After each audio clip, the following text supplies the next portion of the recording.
Hi, I'm David and I'm from Clapham in London and I'm a Mr. Gay England 2022 finalist. Hello, David. Hello.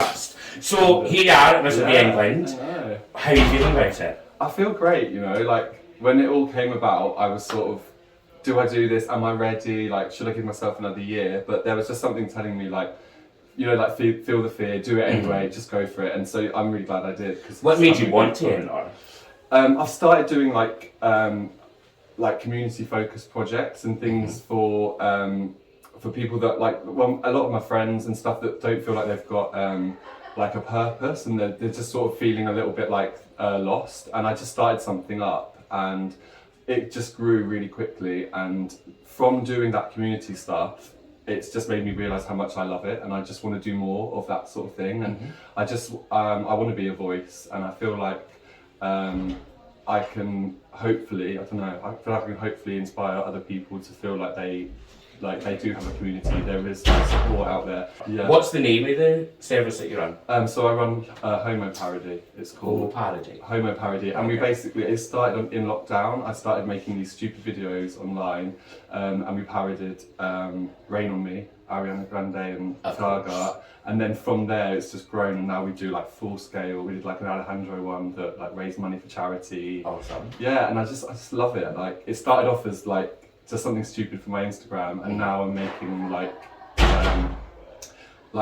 making almost a living out of doing it, in terms of just like we're doing charity gigs, we're like going all around Pride circuit and all that kind of stuff, and I just love it, and I feel like something's come from nothing, so why not make it more, run with and it, just keep going. Exactly, yeah. That's amazing. But what with this platform, what's kind of your main like message? What's your purpose with this platform?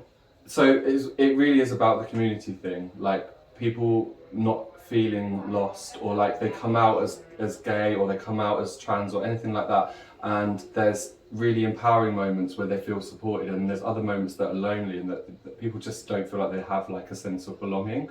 And that's even in London. Like I know people that feel like that, so people in like smaller cities, towns, that will just have that feeling that they don't belong to something. And I just want to almost create more of a network and more of a community feel. So that's something that I really want to kind of combat. And then on top of all of that, I feel like there's such a big thing with like body positivity, that there's like a type, or like people think there's a right and a wrong with body type. Yeah. And it's such a like old-fashioned way of thinking in a lot of ways, but it's also like influenced by current media, and that just needs to change. Like you are what you are. I know it's so cheesy, but you are what you are, and it should be celebrated. Like there is no such thing, in my opinion, as a beach body ready body. Do you know what I mean? Like, I can wear a swimsuit. Exactly. And I do not look like anyone else on the beach. Exactly. As long as I shave. But all of this has been a process for me. Like 2 years ago, there's no way I would have been seen dead in a crop top. I'd have been like mortified that I have like a bit of a gut and all that. But now I'm like, why do I care? Why do I actually care? And why can that guy wear a crop top because he's got a six pack, and why can't I? And that's not to say that the person wearing the six pack's wrong.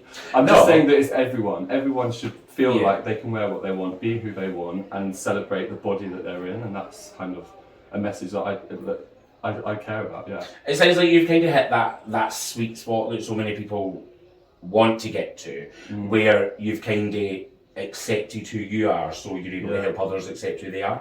Yeah, I think that's true. So, obviously you're in this pageant, you've got this platform, it's great. The pageant, as you know, is made up of a few different processes. Yes, absolutely. What are you most looking forward to within that? Okay, so I love dressing up. The first thing that came to my head when you said that was the fact that we get to like prance around in different costumes. Yeah. Like, I know that's very basic, but... No, it's not. I like also that you call it costumes. Yeah. Because then that leads me to think, oh, this is going to be a moment. Because everyone else is like, oh, in my swimwear. Or like in my suit. And I'm like, nah. I don't know if I'm going to be wearing a suit.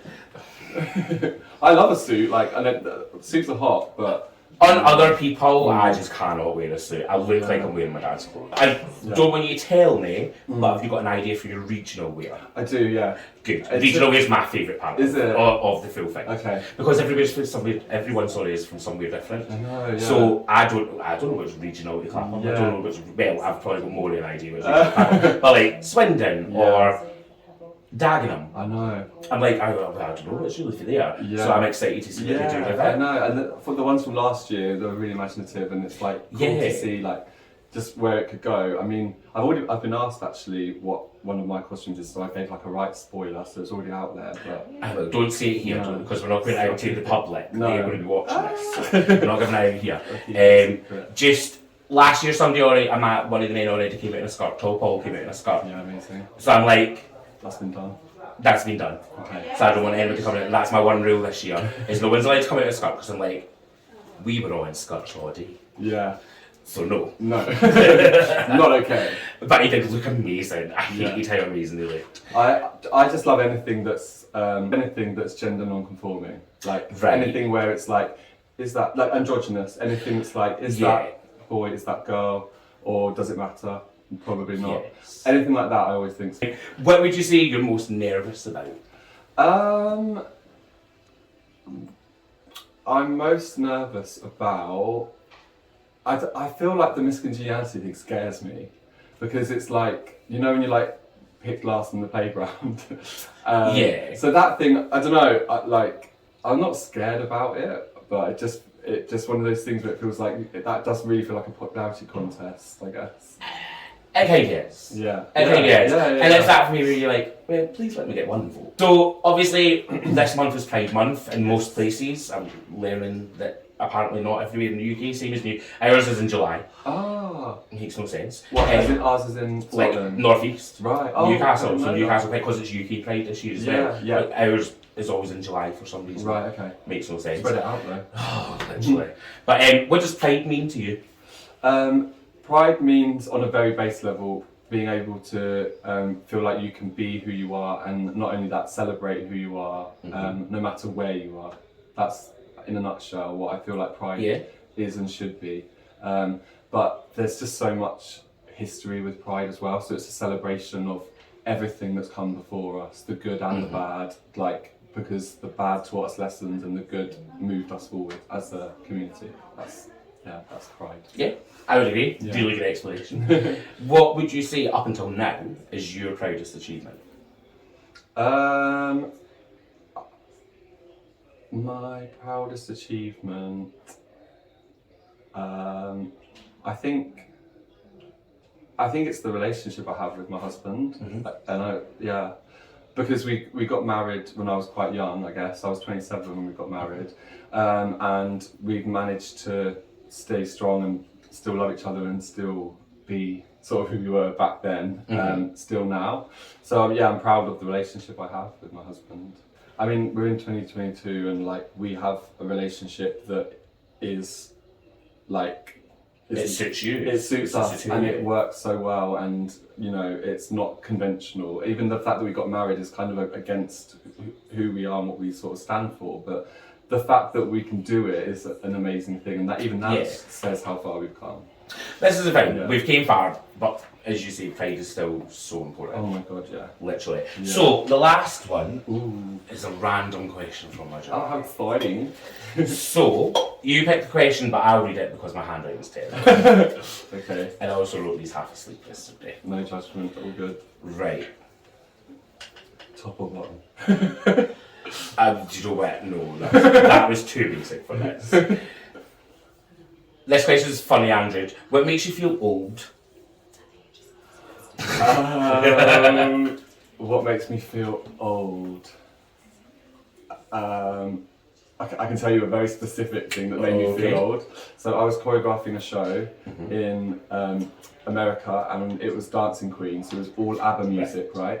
And one of the dancers was like, I actually love this music, but were they around at the same time as the Spice Girls? And I literally was like, you were going to be at the back for every single number in the show, babe. That made me feel so old, Elliot behind the camera, do you know when ABBA were around? 70s? Uh-huh. When was the Spice Girls around? 90s and early 2000s. Smashed it. Totally well. I mean, ABBA was 70s into 80s. Into 80s. Yeah. I mean, even now I'm like, I need to test my knowledge. Oh, so that was a Yeah. But at least we went there in the 70s. I know. Yeah. 88. Very young, very young. 86. Oh. Very young. Yes, Well, you. listen, thank you so much for coming and joining us Thank today. you. It's And been really absolute fun. best of luck. Bye! Bye.